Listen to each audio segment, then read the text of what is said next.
Hello everyone, welcome to Astro AWANI's Reboot workshop session on protecting intellectual property rights for SMEs. Just give me a minute to share the slides with you.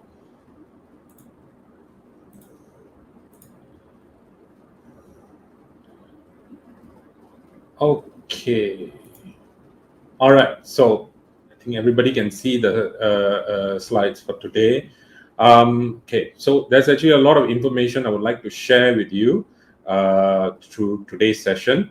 And so there will be some slides where I transition quickly, but not to worry. At the end of the session, I will provide my email address. So anyone who's interested in the slides can actually get it from Astro AWANI or myself by emailing us.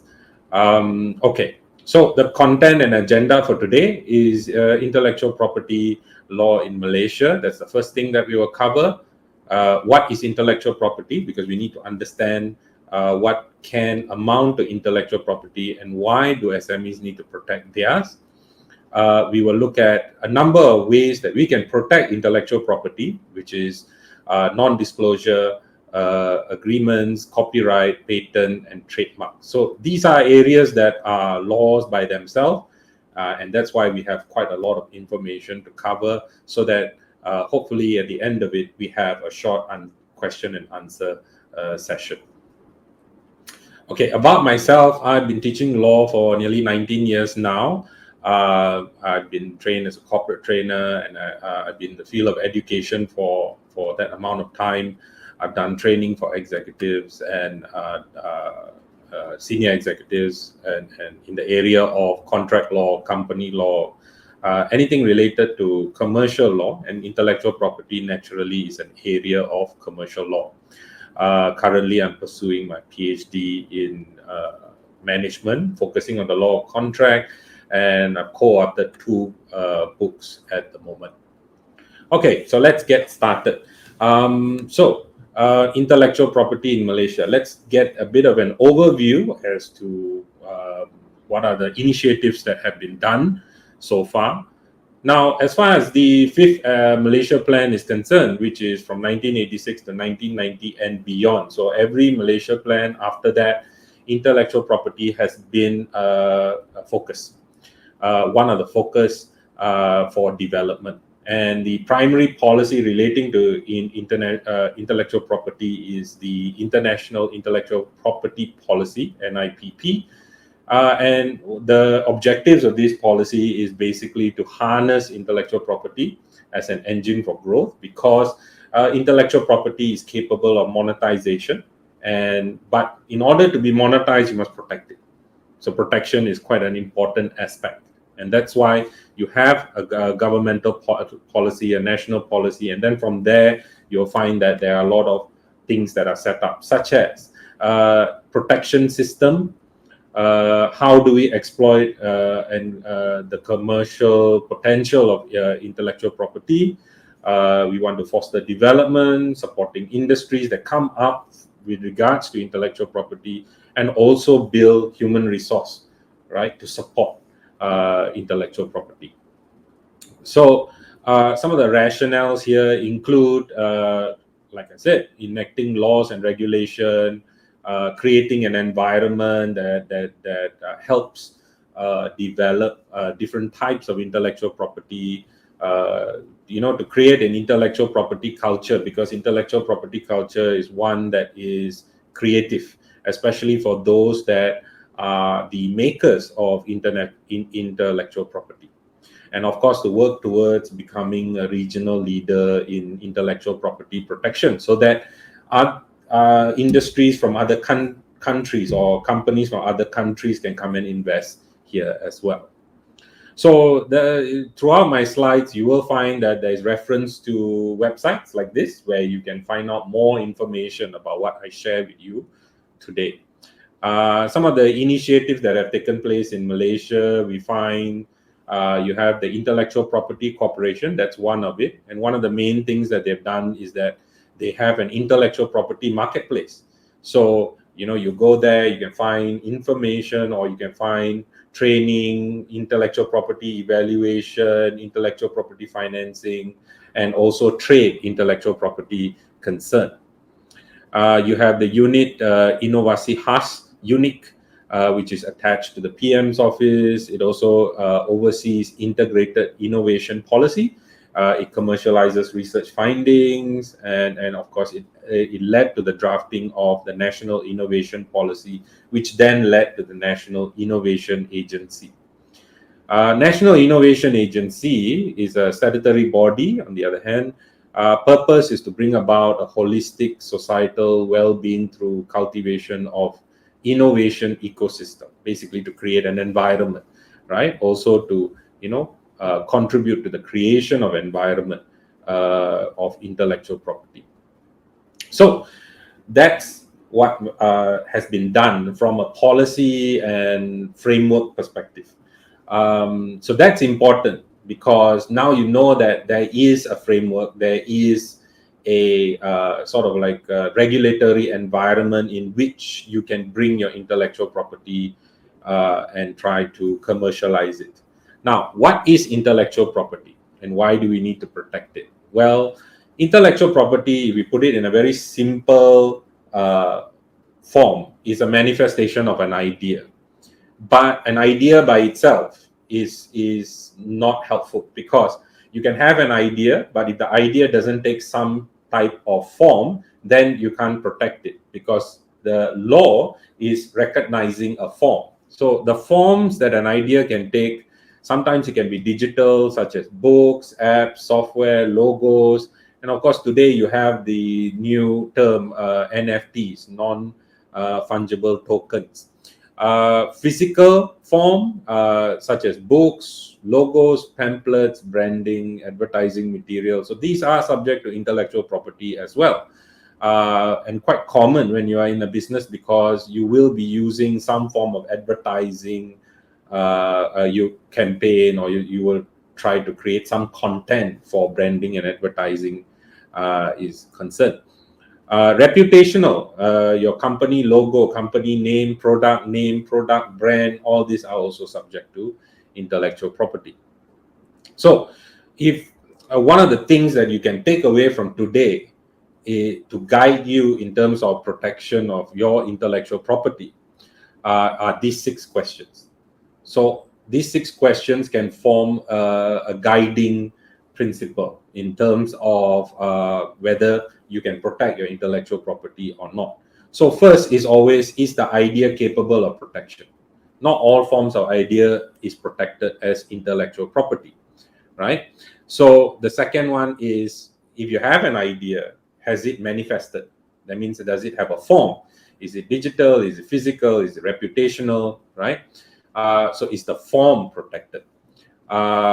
What law is applicable? So once you identify the form, you can identify the law, right?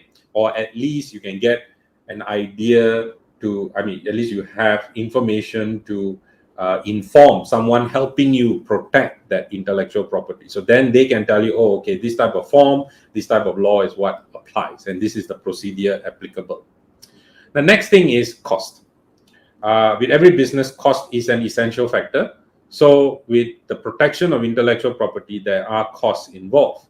And of course, with costs, you want to consider how fast you can commercialize and monetize that particular intellectual property. Because not all intellectual property protection lasts forever. There is a time period. And at the end of that time period, you don't have protection, which means that people can take the idea, other people can take the idea and use it. How long can the protection last? So this leads back to what I explained just now. How long do you have to protect? Limitations, is the protection only local or is it international? So there are some form of protection, like let's say if you register through an agency in Malaysia, but you can gain, there is a way for you to gain international protection. But certain other types of let's say places where you register, then you only get local protection, right? So So beyond the borders of Malaysia, maybe that idea is not protected unless you go to another country and you register your idea there. So all comes down to this: what is an idea? So an idea is a formulated thought conception. The word idea is derived from the Greek term ideon, which means form or pattern, right? So what does that mean? When we have an idea, we are actually putting together different forms of knowledge and we are creating something, right? That something is created because we have a particular idea, right? Now, when we have the idea, we are now confronted with the Arrow's information paradox. So this is a summary of the paradox. The paradox is a theory, but it's actually quite a lot to go into, but I'm just going to give you the summary of the theory. Now, the summary of the theory is this. So if you have an idea, before you take it to market, you must give value. But to evaluate the idea, to give value to the idea, you have to test it. But when you test it in the market, right, people may look at your idea and they say, hey, we can take that idea and we can bring it to the market in a much better way, because they can now see where the flaws or defects are in the idea, right? So you don't have time to, how to say, cover your flaws or to make your product better or your idea better.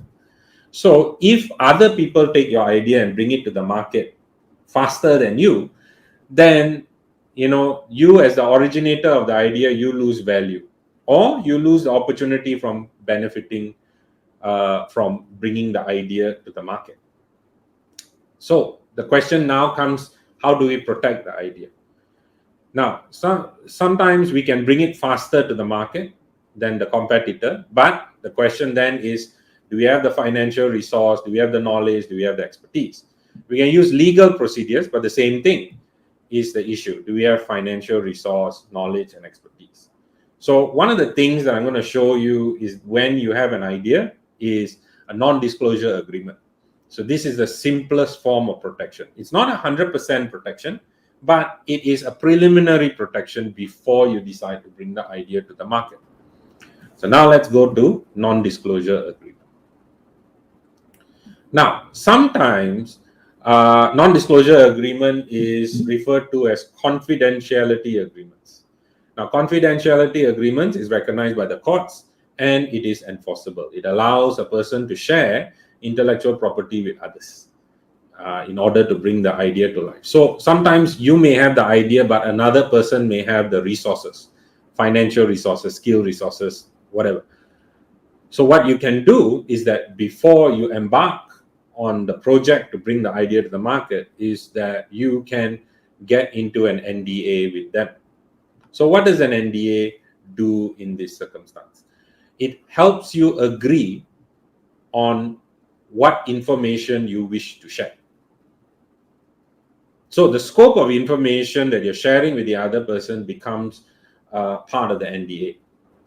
And parties then agree, right? The information is shared for a specific purpose. So this then locks in both parties to only use this information for that particular purpose that they have agreed. So if there is a breach, then there is some form of compensation, which is also agreed to in the NDA. Now, of course, you can put in an amount, a fixed amount, or a formula for calculation. All of this must be in the NDA as well. Now, where can you find NDA samples? Well, there are some websites here that is in the slides. So these are where you can get some samples, get some idea about what type of clauses are found in NDAs.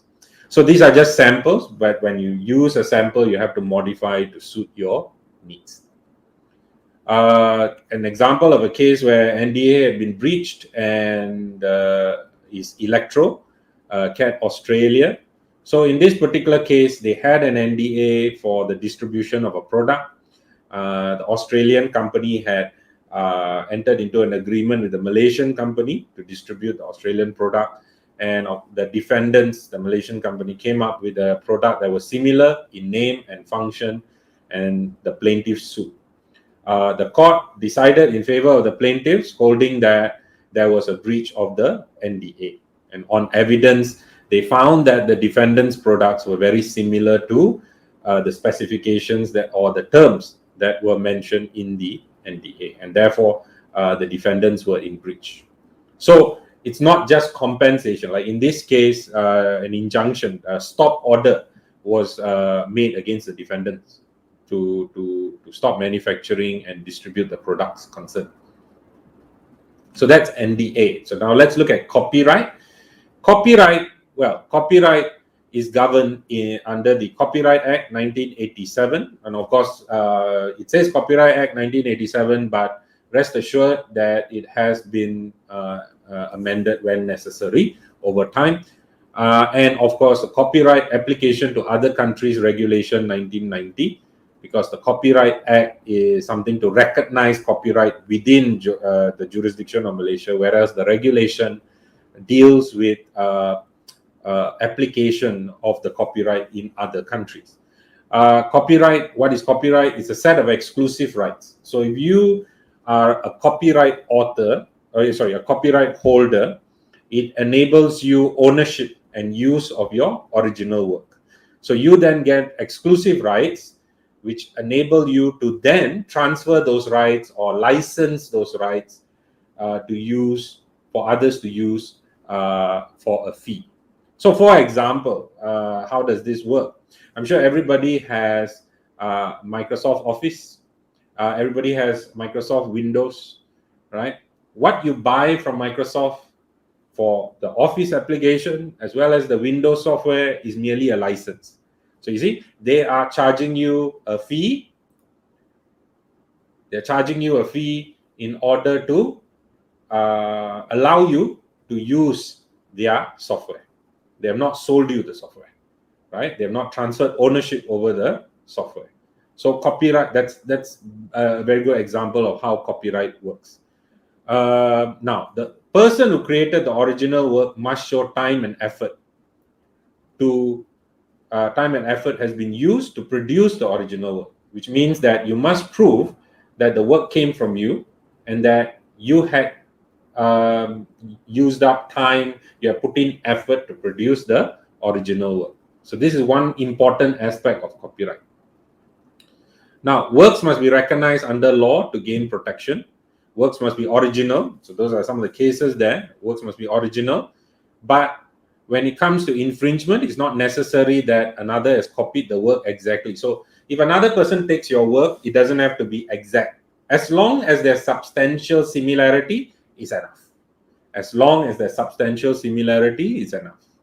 And copyright infringement occurs when another person copies or steals your work, right? So when you see that they have taken your work, substantial characteristics of your work, then under Section 36, it means that they have infringed your copyright. So which means now you can sue them for compensation or injunction, right? Now, works that are capable of being copyrighted, okay, works that are capable of copyright protection, it's very wide. You have literary works, you have musical works, you have artistic works, film, sound recordings, and broadcasts. Literary works, anything that is written. So literary works here can extend to design. If you have created some sort of design on paper, that can be copyrighted. Of course, books, anything you write. But in terms of SME, what about your marketing brochures, your pamphlets, and things like that, or some digital advertisement that you create online, right? So that can be considered as literary works. Musical works used to be, I think if we think about 40, 50 years ago, musical works would be where somebody sings a song or whatever. But today, musical or artistic works or films, you can put something on YouTube and it could be capable of being musical, artistic, or film, or sound recording. So in today's context, it's quite broad, right? It's quite broad. So literary work, what covers literary work? If you look at Section 3 of the 1987 Act, again, this is quite wide. As you can see, novels, plays, treatises, encyclopedias, letters, lectures, addresses, table, compilation, computer programs, and the list goes on. Okay. Musical work, any musical work, include works composed for musical accompaniment. Artistic works, well, graphic work, work of architecture, work of artistic craftsmanship, like sculptures, they can be copyrighted as well. Films, when you talk about recording means sound recording of film other than a recording made under 16A3. Performance right or control, which is 16A3. So 16A3 basically says that you don't have an exclusive right to control direct or indirect sound recording or film for private use, domestic use, scientific use. So these are excluded. So if the purpose of the recording is private use, domestic use, scientific use, reporting use, reviews, official proceeding, educational purposes, then it is not protected. Okay, educational purposes or to assist persons with disability, then it is not protected. Okay, so in that sense, there is a exception to what amounts to a recording. Duration of copyright. So okay, how long? So if you have a copyright, how long can you protect it, or how long is the protection given to you?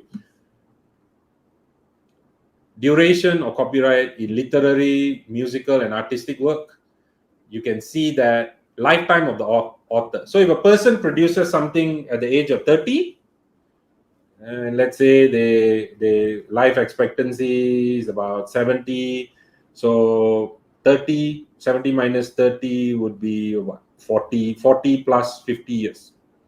That will be the duration of protection. That's quite long. Okay. Now, number two, what if the person publishes the work after their death? That means someone published their work after their death. Then it's 50 years from the time the work is published. Now, so notice that in both the time period is calculated when it is published. What is the start time? The publication date. So how do you determine publication date? Well, let's say if you have something on let's say your laptop, then there must be a timestamp. But if it's printed, then one of the ways is to mail it to yourself, to print it and mail it to yourself, so that the date on which it is mailed to yourself becomes the publication date. But of course, if you're doing something online like digital, like YouTube has a publication date, right? The day and date you upload your video or whatever, there is a publication date there, right? So these are records that need to be kept so that you have your time frame. So copyright quite long, right? Duration of copyright in published edition. Now, the difference between published edition and this one is this is first edition. This is, you can say, second edition. So the first edition of a book that I publish will be for my lifetime plus 50 years. Now, if the same book, let's say I publish second edition, okay, a new version 2. So version 2 will be during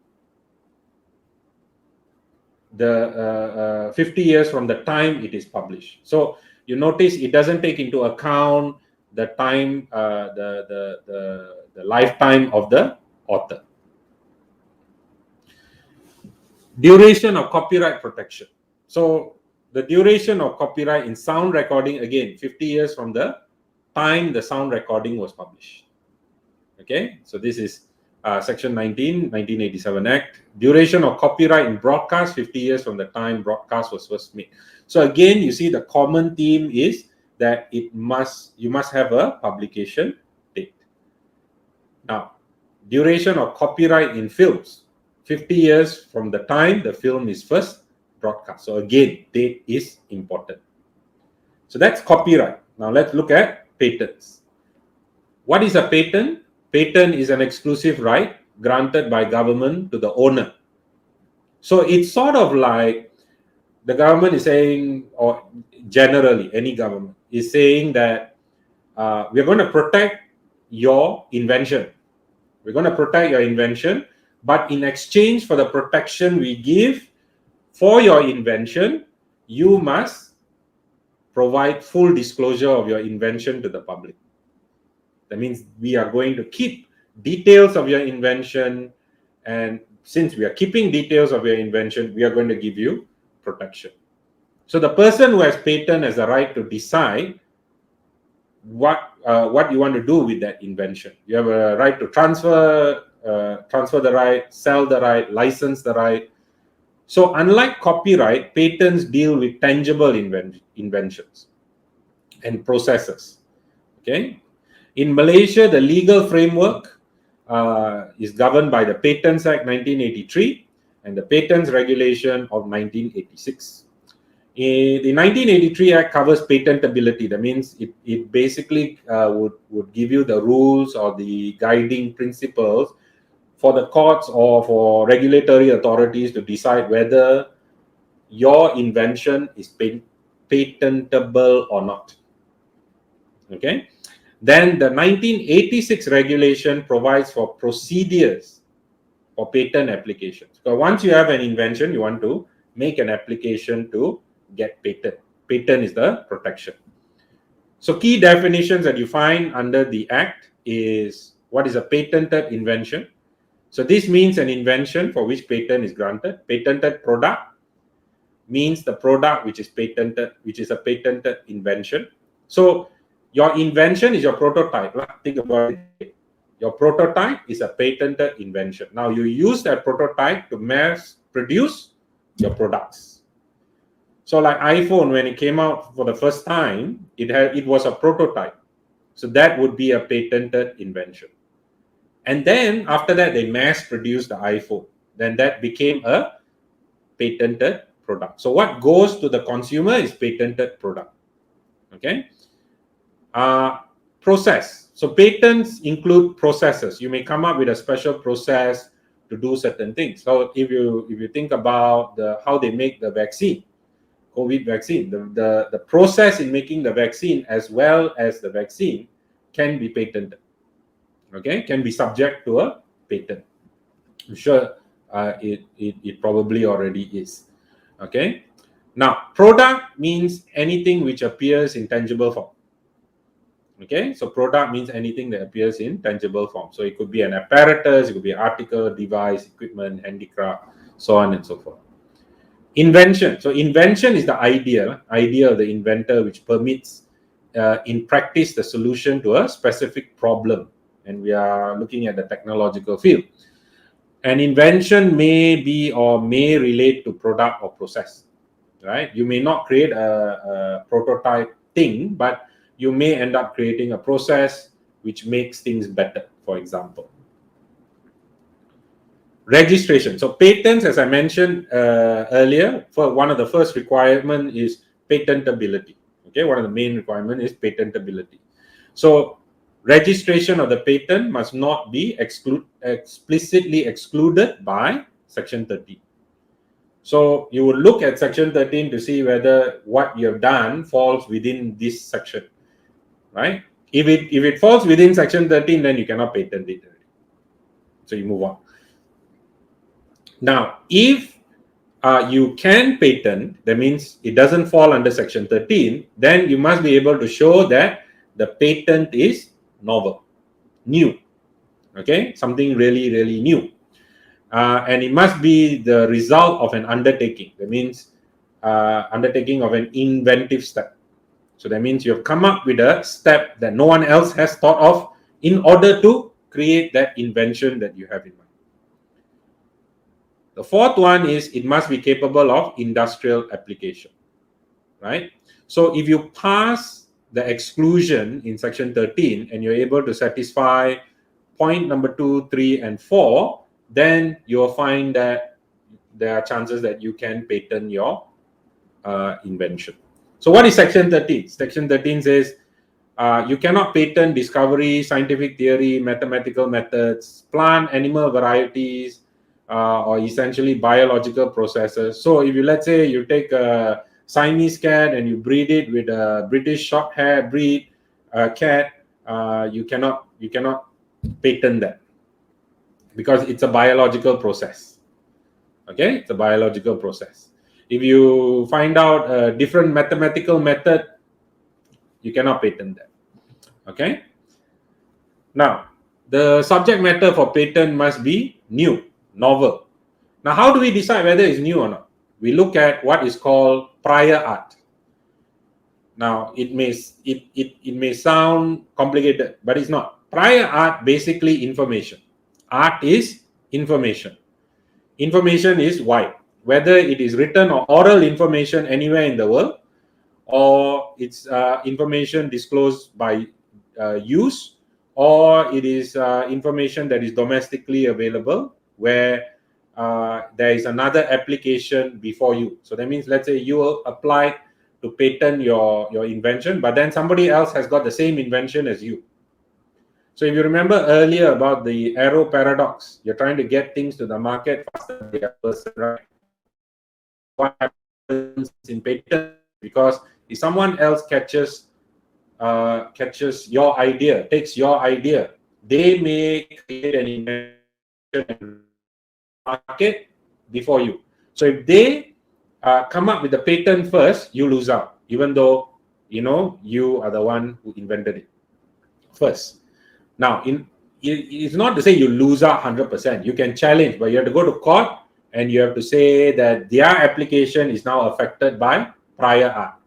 Your prior art, the information that you use in order to come up with your invention.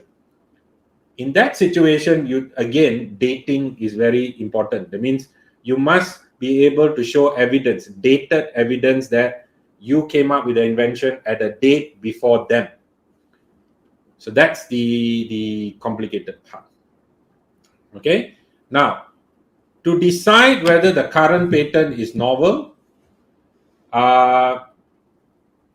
we will compare the current patent with previous information.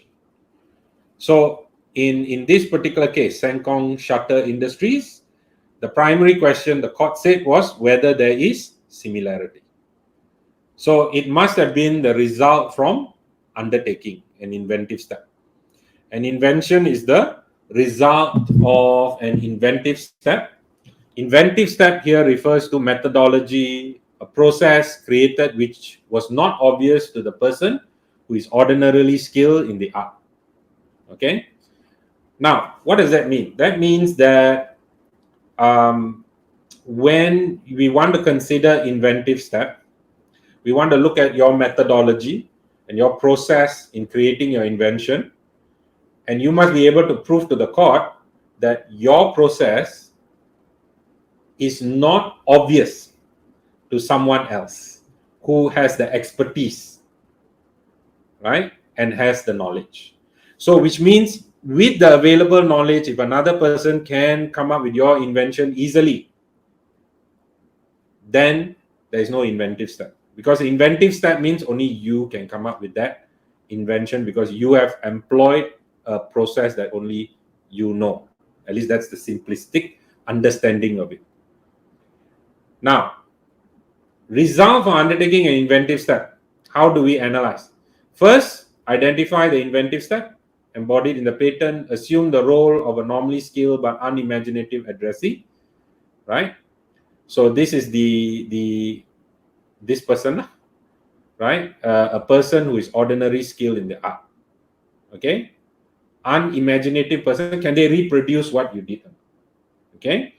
Third, if there's any differences between yours and the one that you're challenging, right? What are those differences? Is it substantial differences? And then decide without any knowledge of alleged invention whether these differences constitute steps that would have been obvious. So again, every time what the court is trying to decide is whether the steps taken is obvious enough for someone else to replicate without the effort and knowledge that you have. Now, it must be the result of an inventive step. So who is the person who is ordinarily skilled in the art? So this case says it's a notional, fictional person, skilled in the subject matter, presumed to have read the literature, unimaginative.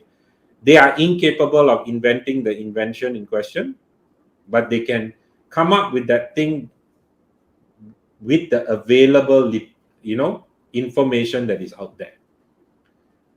So think of it in terms of Lego, right? So if I buy a Lego truck and I got the instructions, and you buy a Lego truck and you got the instructions, we can both build this, right? If we can both build this, then it's not an inventive step that has taken place in order to build this.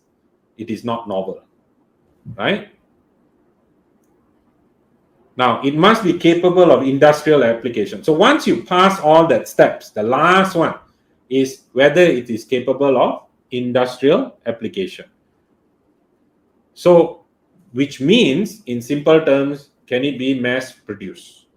So, for example, the iPhone, the process of making the vaccines, the medicines, almost everything that we see in the market, the question is, can it be mass produced, right? Mass produced for the market. If the answer is yes, then it is capable of industrial application. So now we come to duration of protection. Assuming you can fulfill all those requirements for your invention, then what is the duration of protection? Duration of protection is 20 years. From the date you get your application. 20 years, you're protected, which means for 20 years, people cannot steal your idea because you have registered and you have protected it. But there is a caveat. You must pay an annual fee. Usually, there is an annual fee to pay for the patent registration. There is a delay allowed up to 6 months before the patent lapses.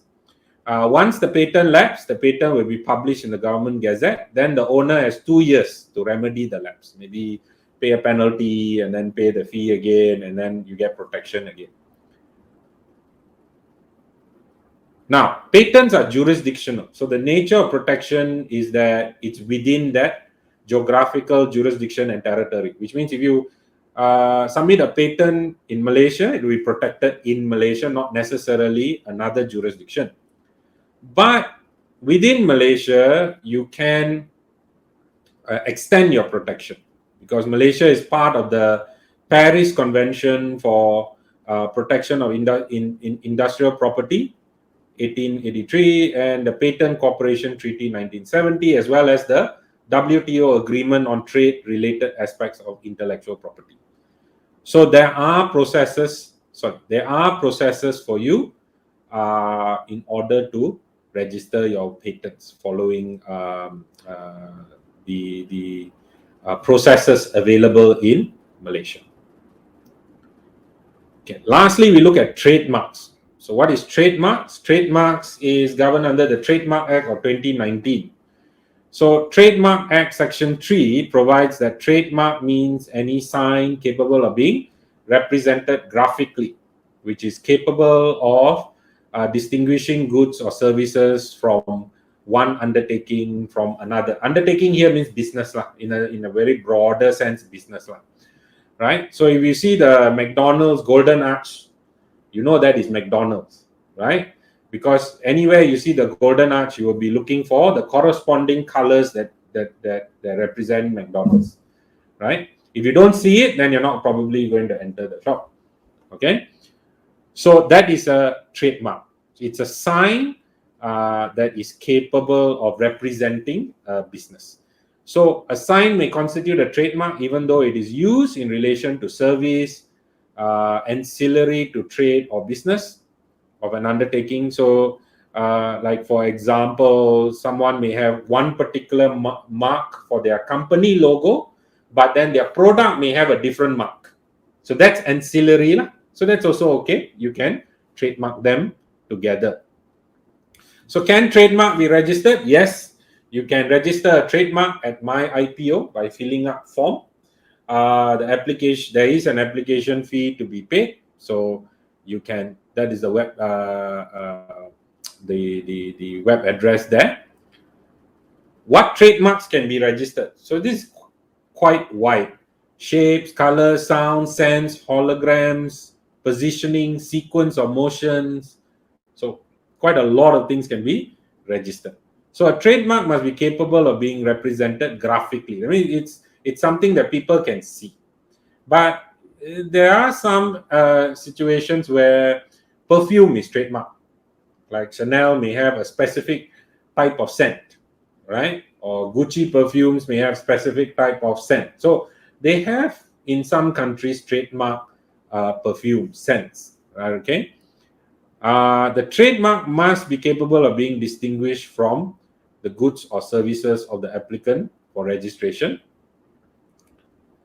Filling in for registration, single trademark can be registered for goods, services following under several classes. So that means you may trademark your company logo, then you may have 2-3 goods. Each goods may have their own logo for that goods. You can trademark them all together within several classes, right? Now, if there's no objection to one of the class, the registration, if there is an objection to one of the class, the registration could be delayed. So that is a downside lah. So if someone is challenging, let's say, one of your products, the logo on one of your products, then your registration, your single registration with all your logo can be affected. Okay, it can be delayed until it is resolved. Sorry. The application to register a trademark can be divided into 2 or more separate applications. So this is possible under the procedure. Now, can your trademark be protected in other countries? Can, because Malaysia is part of another international law called the Madrid Protocol. And to understand that simultaneous registration carries risk. So if you register, I guess one of the things you must look at is, first, what are the countries that are part of the Madrid Protocol? You have to see whether you want to protect your trademark in those countries. That's number one. Number two is there any logo or mark in those countries that are similar to yours? Because if there is, then if they challenge, then it will affect your entire application. So these are some risks, but it can be mitigated with background research. Trademark infringement, this is a current case. This just happened last year. Here, there was a trademark infringement for the product, and the court had decided that the plaintiff's claim was good, and the defendants had actually infringed the trademark, and they had to pay the plaintiff's damages, compensation. And I think there was also an order for the defendants to stop using the particular mark. So that's what I could cover in the 1 hour. I'm sure there's a lot of information. So if you want to take my contact details to get the slides later, you can. And we can now go to Q&A. We got a few minutes left. So let's see if there's any Q&A. Just type in your question, and in, let's say, 5 minutes, I can probably answer as many as possible.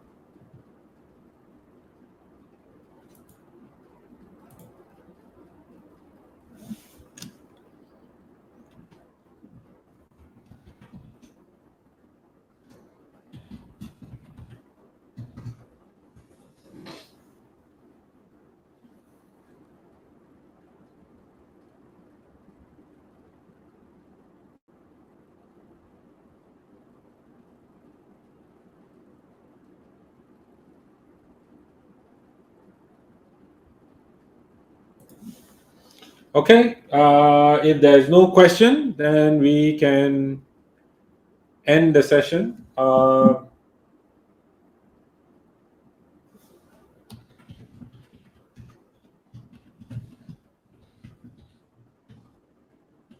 Is there any questions? Let me just check.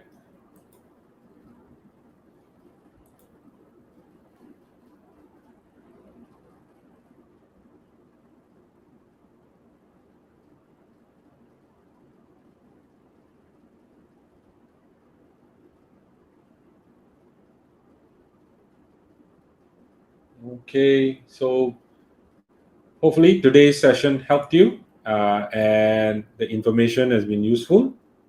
Oh, okay. There's one question, so let me answer that. Hi, Atira. How much it costs to trademark product, logo name?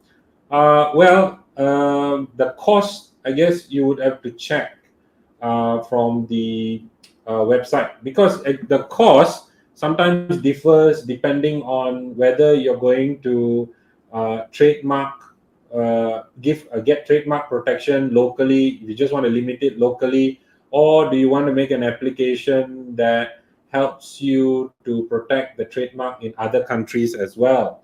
So my guess is that the cost will be different depending on the reach of the protection. But yeah, cost is actually it's one of the things that you will need to consider.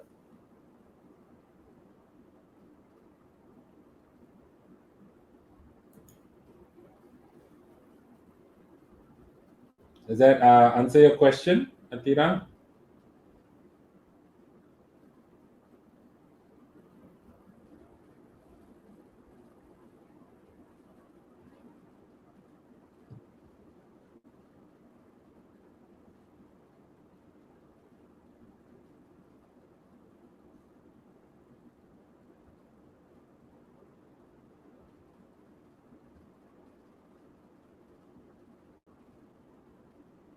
Okay, anyone else has other questions?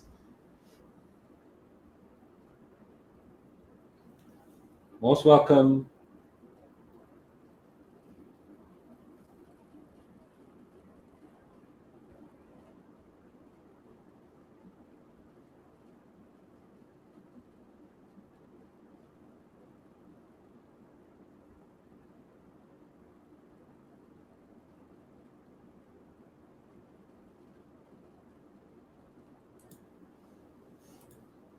Okay, so that's trademark. Okay, so if no further questions, then I think we will end the session here. And I'm glad I could have provided some information. Please enjoy the rest of your sessions that you're attending for Astro AWANI's reboot. Thank you for taking the time to attend, and I wish you all the best in your business and endeavors. Thank you. Bye bye.